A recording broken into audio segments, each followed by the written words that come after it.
super gridlock. You wrote this, actually a very interesting piece, the ideological divide between Republicans and Democrats going into the Gang of 12. And I think that actually you make some very good points here. And to a large extent, probably you and I will be having this conversation closer to Thanksgiving in a more meaningful way. Right. But the issue, I think, that really is going to animate the whole thing, and Fred Upton, and you identified this in your piece, that basically all 6 Democrats have said, we're open to raising taxes and we're not going to cut entitlements, which is, for the Republican Party, a no-go on both points.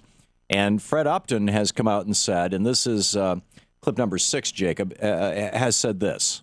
It's critical that for people that are benefiting today from Medicare and Social Security, they do not see benefit reductions. It's awfully hard to tell someone, whether they be a widow or a widower, who might be who knows what age, 82 let's say, that they've got to go back to work because their benefits are going to be chopped. That's not going to happen. We're not going to allow that to happen. Now, is that Republican speak for basically what Paul Ryan said? If you're under 45, you're screwed. If you're over 45, don't worry, we're going to keep the promise. I don't know if I'd say that you're screwed. I think people under 45 are screwed if we keep the current system, because I think both Medicare and Social Security are going to, take the pejorative out of it. If you're under 45, you get a voucher. If you're over 45, you get the current system. Is that Fred Upton basically trying to say that? Do you think, or do you think he could be the swing vote? I think so, Tom. I haven't talked to Tom. I haven't talked to Fred Upton about what exactly he meant by that. But I've got to throw this right back at you, Tom, because this is something that confuses me about liberals. I mean, you've got these 3 programs, Medicare, Medicaid, and Social Security, right, and they are like Pac-Man. They're eating the budget. I mean, just any rational person who looks at the numbers knows that they're growing and growing and growing, and that if we stay on the path that we're on, we're not going to have money for education, energy programs, the court system. Almost all the taxes will go to pay for these programs. And what I don't understand, Tom, is why liberals are opposed to things like means testing these. I mean, why should Warren Buffett get free medical care, or why should Bill Gates get a Social Security check? Those are the kinds of things I would think liberals would applaud. Okay, if that's a genuine question, Stephen, I'd be glad to give you a genuine answer. Okay, because I'm confused. Sure. Okay. Well, thank you. And it's nice to have a genuine, not just dueling talking points conversation. First of all, let's take these 3 programs. With regard to Medicaid, that's a whole separate category that, as you and I both know, it's basically mostly block grants to states and things, and that's up for grabs. That's medical care, medical services for poor people, and children, principally children. Medicare, the biggest thing that's hobbling Medicare right now is the $680 billion bite that's taken out of its butt by Medicare Part D, which says that the government has to pay up to $4 a piece for aspirins that the Veterans Administration pays a tenth of a penny for, because they can't negotiate for the price of drugs. It's a poison pill that was put in during the Bush administration. So Medicare could be fixed with that. Social Security, if we had Warren Buffett paying the exact same percentage of Social Security taxes that his secretary pays, in other words, lift the cap, or even just lift the cap on people making over $250,000 a year, who right now are paying not a penny in Social Security taxes after the first $106,800. If you simply lift the cap, that program is solvent forever. And everybody agrees on that. So those things being said, in answer to your question, why not means test them? Number one, they're fixable. And number two, what we saw with the Clinton administration, Bill Clinton, was that he rolled back significant parts of Lyndon Johnson's Great Society because they were, quote, welfare programs. In other words, they were means tested. They were available for poor people. And everybody knows, Democrat and Republican, every politician in this town knows, as well as you and I both know, that poor people do not vote in the. First of all, they're not that large a block, and secondly, they don't vote in the kind of numbers that people who are middle class, and particularly upper middle class, do. And so it's a poor constituency. What you're saying is to preserve these programs for low-income people, we have to give payments to high-income people. That's correct. I don't. That's what I'm saying. I'm saying if you means test them, you turn them into a welfare program. We can't.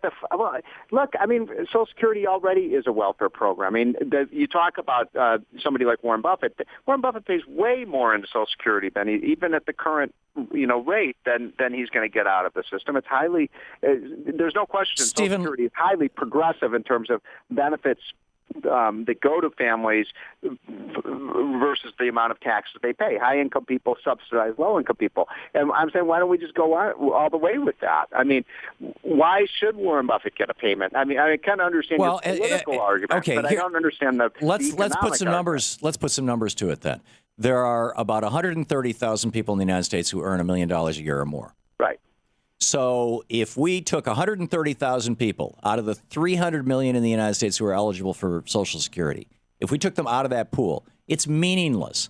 But what it does is it establishes that Social Security is no longer an entitlement program. It's now a welfare program. And that's my genuine concern about it. And my larger question for you, and here's a genuine question for you, Stephen. Let me respond to something you just said. Okay. I mean, you're right. There's only 130,000 millionaires in this country. So the idea that we're going to balance the budget by taxing millionaires is absurd. You can't get enough money out of 130,000 people to fund a government for 300 million people. I mean, that's another area where I don't disagree with that. I don't disagree with that at all.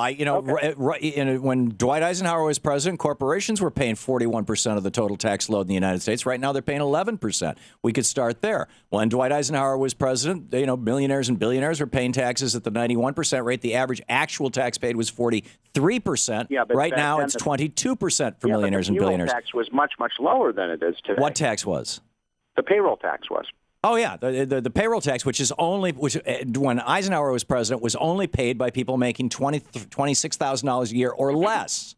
So yeah, poor people were paying lower taxes. But here's I think the ultimate question that frankly I suspect this election, this may be a significant one for the election, and that is, what is socialist about asking billionaires who on average in the United States, billionaires, people worth $1 billion or more, who pay on average less than 23% income tax, and in fact on Wall Street less than 19% income tax, as you well know. The Wall Street Journal has reported these statistics.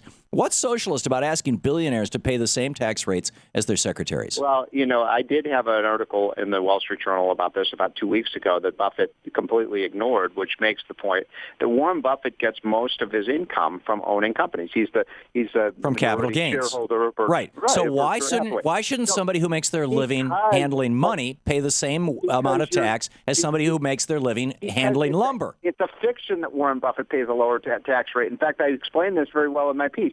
The point is that before Warren Buffett pays a capital gains tax of 15%, the company that he owns, Berkshire Hathaway, before it can even distribute those profits to the shareholders, pays a 35% corporate tax. So the real tax on that money that Barack Obama gets is not Barack Obama, Warren Buffett gets, is not a 15% tax. It's 35% plus 15%. First of all, Berkshire Hathaway is not paying 35%. And secondly, they are using the services of the commons, which they should pay for, separate from Warren Buffett. This point, though, is one that you and I, Tom, have talked about before, and I think we could find agreement. You're right.